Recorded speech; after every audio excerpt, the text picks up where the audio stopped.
CBSE 12 के result घोषित कर दिए गए हैं। इससे बोर्ड अपनी आधिकारिक वेबसाइट cbse.gov.in और results.cbse.nic.in पर देखा जा सकता है। इस साल 14,54,000 से ज्यादा छात्र 12वीं की परीक्षा में शामिल हुए थे। 94.54% लड़कियां और 91.25% लड़के पास हो गए। इस बार भी सीबीएसई की परीक्षा में लड़कियों ने बाजी मारी है। सबसे ज्यादा अच्छी रिजल्ट जवाहर नवोदय विद्यालय के छात्रों ने दिखाया है। 98.93% बच्चे पास हो गए, जबकि केंद्रीय विद्यालय के 97.04% बच्चे ने 12वीं की परीक्षा में सफलता प्राप्त की है।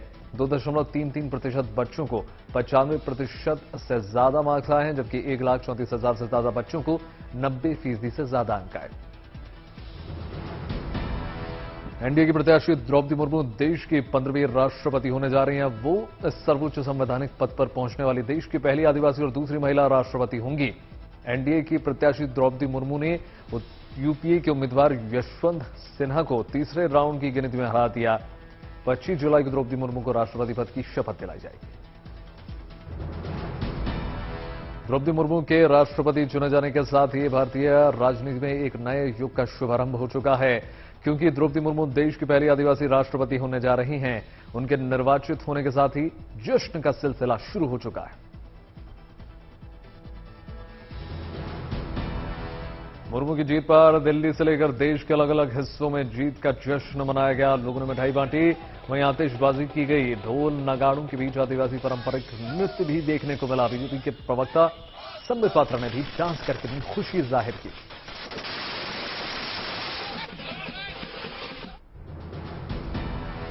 आज शाम 5:30 बजे दिल्ली के अशोका होटल में राष्ट्रपति रामनाथ कोविंद की फेयरवेल पार्टी में विदाई समारोह में लोकसभा अध्यक्ष ओम बिरला राष्ट्रपति कोविंद के लिए विदाई भाषण देंगे और साथ ही संसद सदस्यों की ओर से राष्ट्रपति को एक प्रशस्ति पत्र भी देंगे।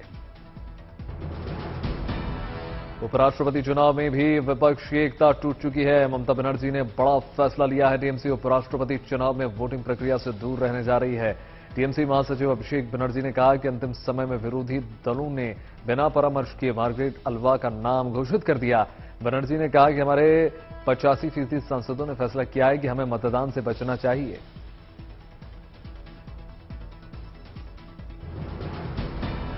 एकनाथ शिंदे शिवसेना के विधायकों, सांसदों, नगर सेवकों को अपने पाली में करते रहे हैं। वहीं उद्धव ठाकरे की बेटे आदित्य फिर से पार्टी में जान फूंकने की लगातार कोशिश कर रहे हैं। आदित्य ने 3 दिन की निष्ठा यात्रा की पहली रैली ठाणे में निकाली, जो बागी नेता मुख्यमंत्री एकनाथ शिंदे का गढ़ है। आदित्य ठाकरे का यहां शिवसैनिकों ने जोरदार स्वागत किया। आदित्य ने कहा कि उनके पिता को तब धोखा दिया गया जब वो बीमार थे, उनकी सर्जरी हुई।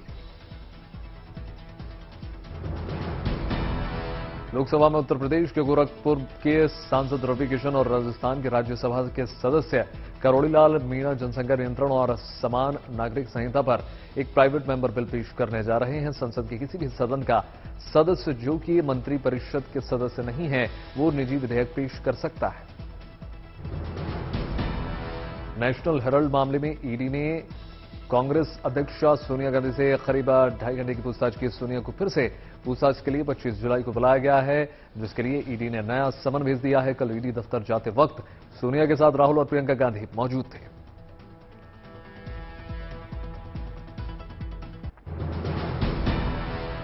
गुजरात कांग्रेस के अध्यक्ष जगदीप ठाकुर के विवादित बयान के बाद गुजरात की राजनीति में उबाल आ चुका है। जगदीश ठाकुर ने यह कह दिया कि पूर्व प्रधानमंत्री मनमोहन सिंह ने कहा था कि देश की तिजोरी पर पहला हक अल्पसंख्यकों का है। ठाकुर ने बयान से भड़के विश्व हिंदू परिषद के कार्यकर्ताओं ने कांग्रेस दफ्तर पर देर रात हमला बोल दिया और कांग्रेस ऑफिस पर हज हाउस लिख दिया। वहां बैनर भी लगाए गए जिसमें लिखा गया कि कांग्रेस दफ्तर का नाम जीपीसीसी से बदलकर हज हाउस कर दिया जाए। आगर मालवा के रहने वाले बजरंग दल के नेता आयुष पर हमले के बाद पूरे इलाके में तनाव का माहौल है। आरोप यह है कि नुपुर शर्मा के समर्थन को लेकर आयुष पर हमला हुआ। उसकी हालत को देखते हुए उसे उज्जैन के हॉस्पिटल में भर्ती कराया गया। पुलिस ने ताबड़तोड़ एक्शन लेते हुए 13 में से 8 आरोपियों को गिरफ्तार कर दिया। पुलिस ने आरोपियों की अतिक्रमण कर रखी कई दुकानों को भी हटा दिया। सावन का महीना में उज्जैन के महाकालेश्वर का दर्शन खास महत्व रखता है अपने आप में, इसलिए यहां पर आम लोगों के अलावा खास भी बाबा का आशीर्वाद लेने पहुंच जाते हैं। हिमाचल प्रदेश के मुख्यमंत्री जयराम ठाकुर सपरिवार महाकाल मंदिर पहुंचे और बाबा महाकाल की भस्म आरती में शरीक हुए। सावन माह में यहां गर्भगृह में प्रवेश प्रतिबंधित होने के कारण उन्होंने चौखट पर मत्था टेका। बाबा महाकाल से हिमाचल प्रदेश और देश के कल्याण की कामना है। 2 साल के बाद शुरू हुए कांवड़ यात्रा को लेकर कांवड़ियों में गजब का उत्साह देखने को मिल रहा है, इसलिए हरिद्वार पहुंच रहे कांवड़ियों की संख्या में लगातार इजाफा होता चला जा रहा है। प्रशासन भी कांवड़ियों की बढ़ती संख्या को लेकर अलर्ट है। हरिद्वार प्रशासन का दावा है कि 30 जुलाई तक 25 लाख कांवड़िए गंगा जल लेकर हरिद्वार से अपने गंतव्य स्थान तक पहुंच जाएंगे और हरिद्वार के डीएम ने ये उम्मीद जताई कि पूरे सावन महीने में 1,25,00,000 को यह संख्या पार हो सकती है। राजस्थान के कई इलाकों में बाढ़ का कहर लगातार देखने को मिल रहा है। सीकर में तेज बारिश के बाद सड़कों पर जनसैलाब पर पानी का सैलाब देखने को मिल रहा है।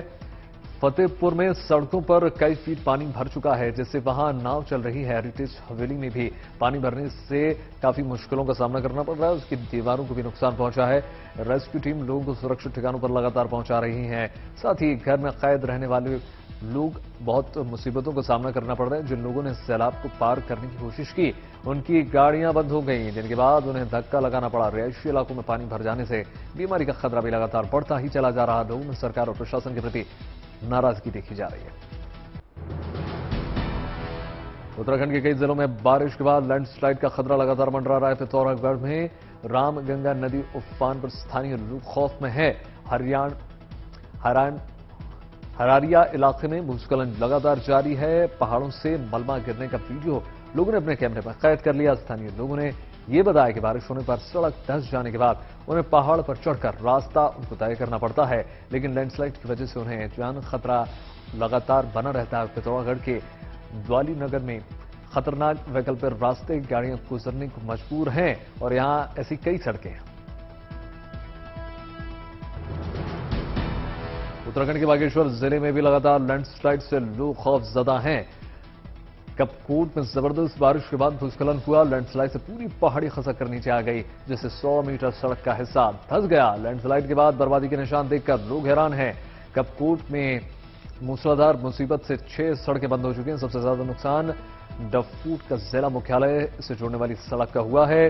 पहाड़ी खिसकने से डफूट मोटरमार्ग का बड़ा हिस्सा लैंडस्लाइड की जद में आ चुका है। महाराष्ट्र के कई इलाके पानी से मार झेल रहे हैं। बाढ़ के बीच बुलढाणा जिले में एक वीडियो वायरल हो रहा है, जिसमें सैलाब के बीच कुछ लोग एक 8 महीने के बच्चे को जान जोखिम पर डालकर दरिया पार करवाते हुए नजर आ रहे हैं। वीडियो मलकापुर तहसील में आने वाले काले गांव का है। गांव के 2 युवक और बच्चे का पिता ट्यूब के सहारे दरिया को पार करने की कोशिश कर रहा है। इस गांव में प्राथमिक स्वास्थ्य केंद्र तक नहीं है। झूले से गिरने की वजह से बच्चे के सिर में चोट भी आई। हरियाणा के यमुनानगर में मानसून ने सरकारी दावों की पूरी पोल खोलकर रख दी। कई पौष इलाके बारिश के बाद पूरी तरीके से जलमग्न दिखाई दे रहे हैं। सड़कों और रहायशी इलाकों में कई फीट तक पानी भरने से लोग काफी मुसीबतों का सामना लोगों को करना पड़ रहा है। पुलिस बूथ भी सैलाब के बीच घिर चुका है। कई लोगों की गाड़ियां बंद होने के बाद धक्का लगाते हुए नजर आए। आम आदमी पार्टी ने अनोखे ढंग से विरोध प्रदर्शन किया। आप कार्यकर्ताओं ने मॉडल टाउन की सड़क पर घुटनों तक जमा बारिश के लिए नाव चलाकर बीजेपी सरकार पर तंज कसा। बिहार के आरा में चंद घंटे की बारिश ने प्रशासन के दावों की पोल खोल दी। सदर अस्पताल सैलाब से लबालब नजर आया। यहां तक अस्पताल में इमरजेंसी में भी पानी भर चुका था, जिससे मरीजों के साथ मेडिकल स्टाफ को भी मुश्किलों का सामना करना पड़ रहा है। सदर अस्पताल में ईसीजी से रूम से लेकर सर्जिकल वार्ड तक सब जगह पानी पानी भरा हुआ है। सड़कों और रिहायशी इलाकों में भी जल जमाव लगातार देखने को मिल रहा है।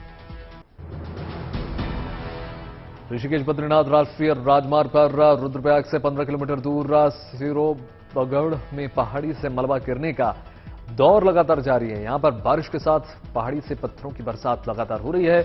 लगातार हो रहे भूस्खलन के कारण बद्रीनाथ और केदारनाथ धाम की यात्रा भी प्रभावित होती नजर आ रही है। घंटों तक आवाजाही ठप रहने से यात्रियों को भारी परेशानियों का सामना करना पड़ रहा है। अरुणाचल प्रदेश के सबसे आखिरी गांव मेचुका पूरी तरीके से इंटरनेट से लैस हो जाएगा, क्योंकि ये कोई आम गांव नहीं है, बल्कि ये वो खास गांव है जो चीन की सीमा से महज 30 किलोमीटर की दूरी से सटता है। ऐसे में एक तरफ जहां चीन अपने बॉर्डर इलाके में तेजी से विकास कर रहा है, वहीं भारत के इस गांव का इंटरनेट से जुड़ना चीन के लिए करारा जवाब। भारत और ब्रिटेन ने आपस में एक समझौता कर दिया, इसके तहत दोनों देश एक दूसरे के शिक्षण संस्थानों को डिग्री, डिप्लोमा, प्रमाण पत्र और शैक्षिक योग्यताओं को मान्यता देंगे। भारत में 10वीं और 12वीं पास करने वाले सर्टिफिकेट को ब्रिटेन में मान्यता मिलेगी। साथ ही भारत में किए गए स्नातक, मास्टर्स और पीएचडी को भी ब्रिटेन में वहां की डिग्रियों के समकक्ष रखा जाएगा।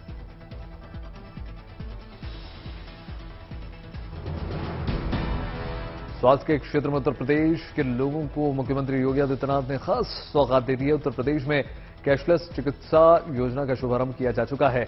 इस योजना के चलते अब इलाज के लिए लोगों को कैश के लिए नहीं भटकना पड़ेगा। योजना के तहत कर्मचारियों और पेंशन धारकों को फ्री में इलाज होगा। हरियाणा सरकार ने जनता तक सरकारी योजनाओं को पहुंचाने वाले नंबरदारों के लिए एक शानदार पहल कर दी। प्रदेश के नंबरदारों को डिजिटल बनाने के लिए उन्हें एंड्रॉयड मोबाइल दे दिया जाएगा। इस योजना में रोहतक के 602 नंबरदारों को मोबाइल दिए जाएंगे। मोबाइल मिलने से सरकारी योजनाओं को लोगों तक पहुंचाने में मदद जरूर मिलेगी। आईआईटी कानपुर के वैज्ञानिकों ने विकसित रोबोट भारी सामान नहीं उठा पाने की समस्या के चलते नई खोज कर ली। वैज्ञानिकों ने रोबोट के लिए विशेष जैव प्रेरित कृत्रिम मांसपेशी विकसित कर ली है। इससे एमआरआई स्कैनर, सीटी स्कैन और सर्जिकल रोबोट भारी सामान उठा सकेंगे। इससे कृत्रिम अंगों की लागत काफी कम हो जाएगी। इस मांसपेशी का इस्तेमाल इंसानों के लिए कृत्रिम हाथ बनाने में भी किया जाएगा। सही जानकारी के साथ खेती कितनी आसान हो जाती है, अगर आपको ये देखना है तो पुंछ के लोरान क्षेत्र में किसानों को देखिए। यहां कृषि विभाग की मदद से किसान आसानी से पहाड़ी आलू उगा रहे हैं और इससे किसानों को काफी फायदा हो रहा है। कृषि विभाग की इस पहल से किसान खुलकर तारीफ कर रहे हैं। श्रीनगर में एकीकृत कमांड एंड कंट्रोल सेंटर बनाया गया है। सेंटर पर आधुनिक सुविधाओं के साथ शहर की व्यवस्थाओं पर सीधे तौर पर नजर रखी जा सकेगी। इसके साथ ही लोगों के लिए ऑनलाइन ऐप भी लॉन्च कर दिया गया है, जिसमें मृत्यु और जन्म प्रमाण पत्र के पंजीकरण के साथ ही क्षेत्र में गंदगी जैसी समस्याओं की शिकायत दर्ज की जा सकेगी। सड़क पर स्केटिंग और योग के जरिए लक्ष्य को साधने की जो कला 9 साल के नन्हे उस्ताद रुद्र में है, उसे देखकर हर कोई हैरान रह जाता है। इतनी सारी खूबियों से भरा 9 साल का बिहार का गैस जिले का नन्हा उस्ताद स्केटिंग में अंडर 8 का खिलाड़ी है, जो स्केटिंग और योग में गोल्ड मेडलिस्ट है। ये तस्वीर है तमिलनाडु के डिंडीगुल जिले की, जहां बच्चे पानी में चेस खेलते हुए नजर आए। दरअसल शतरंज ओलंपियाड अवेयरनेस प्रोग्राम के तहत इसका आयोजन किया गया। स्विमिंग पूल में बच्चे तैरकर चेस खेलते हुए नजर आए। इस नजारे को जिसने भी देखा बस हैरान रह गया। अखिल भारतीय फुटबॉल फेडरेशन की ओर से प्रशासन समिति के कामकाज को लेकर दायर याचिका पर सुप्रीम कोर्ट 28 जुलाई को सुनवाई करने जा रहा है। इस मामले में सुनवाई के दौरान सुप्रीम कोर्ट ने सभी पक्षों से कह दिया है कि अगर किसी को कोई आपत्ति है तो लिखित में अपनी आपत्ति कोर्ट में जमा कर दे। फेडरेशन के कामकाज को देखते हुए 3 सदस्यीय प्रशासकों की समिति का गठन किया गया है। समिति का काम महासंघ की रोजगार को देखने और नेशनल स्पोर्ट्स कोड में संविधान को लागू करना है।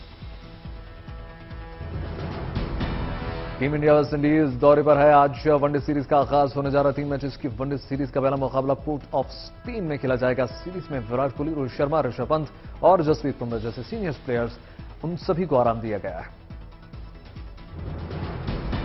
Olympian Neeraj Chopra world athletics में भी मेडल की ओर लगातार आगे बढ़ रहे हैं। नीरज चोपड़ा शानदार अंदाज में फाइनल्स के लिए क्वालिफाई कर चुके हैं। नीरज का पहला थ्रो ही 88.39 मीटर तक पहुंचा। नीरज पहली बार विश्व एथलेटिक्स में फाइनल्स में पहुंच चुके हैं। यहां भी वो मेडल के दावेदार। उन्होंने 90 मीटर तक भाला फेंकने का लक्ष्य रखा है। अमेरिका के ओरेगोन में आयोजित इस स्पर्धा में नीरज चोपड़ा की इवेंट में कुल 34 प्रतिभागी शामिल हैं। नीरज चोपड़ा क्वालिफिकेशन राउंड के पूल में थे और अब थ्रो करने वाले पहले खिलाड़ी। नोवाक जोकोविच के यूएस ओपन में खेलने की उम्मीदों को एक और बड़ा झटका लग गया है। टूर्नामेंट के आयोजकों के कोविड वैक्सीन नियमों के सम्मान की बात दोहरा दी है। भारत की विकास दर के अनुमान में लगातार गिरावट दर्ज की जा रही है। एशियाई विकास बैंक के साल की विकास दर का अनुमान घटाकर 7.2% कर दिया गया है। आईटी सेक्टर में मंदी का असर साफ तौर पर देखने को मिल रहा है। अमेजॉन, एप्पल, गूगल जैसी कंपनियों ने नौकरियां कम करने का शुरुआत अब कर दी है। मेटा ने इंजीनियर्स की भर्ती का प्लान 30% कम कर दिया। भारत के ऑनलाइन रिटेल मार्केट में साल भी कोरोना के प्रतिबंध हट जाने के बावजूद तेजी बने रहने का अनुमान जताया जा रहा है। रेडसी की रिपोर्ट के मुताबिक अप्रैल-जून तिमाही में ऑनलाइन रिटेल मार्केट में 40 से 60% की ग्रोथ दर्ज की गई। अडानी ग्रुप के चेयरपर्सन गौतम अडानी ने दुनिया के चौथे नंबर पर अपनी जगह बना ली है। ब्लूमबर्ग बिलियनियर्स इंडेक्स के मुताबिक माइक्रोसॉफ्ट के को फाउंडर बिल गेट्स को पछाड़कर अडानी चौथे पायदान पर पहुंच गए। श्रीलंका में अब प्रदर्शनकारियों पर सख्ती शुरू हो चुकी है और कई प्रदर्शनकारियों को हिरासत में भी लिया जा चुका है। राष्ट्रपति सचिवालय से प्रदर्शनकारियों को हटाने की सेना अब पहुंच चुकी है और खबर यह निकल कर आ रही है कि सचिवालय को खाली कराने के लिए कोलंबो में भी प्रदर्शनकारियों के सभी शिविरों को हटा दिया गया। अमेरिका के राष्ट्रपति जो बाइडेन कोरोना से संक्रमित हो चुके हैं। बाइडेन के संक्रमित होने की जानकारी व्हाइट हाउस के प्रवक्ता ने दी। रूसी राष्ट्रपति व्लादिमीर पुतिन की सेहत को लेकर उठ रहे सवालों को जो रूसी सरकार ने जवाब दे दिया। राष्ट्रपति के प्रवक्ता ने कह दिया है कि पुतिन बिल्कुल ठीक है। यूरोपीय अंतरिक्ष एजेंसी के एक अंतरिक्ष यात्री सामंथा क्रिस्टोफोरिटी एक रूसी अंतरिक्ष यात्री ओलेग नोगा प्रयोगशाला में रोबोटिक आर्म तैयार करने के लिए अंतर्राष्ट्रीय अंतरिक्ष स्टेशन पर एक स्पेस वॉक पर निकले।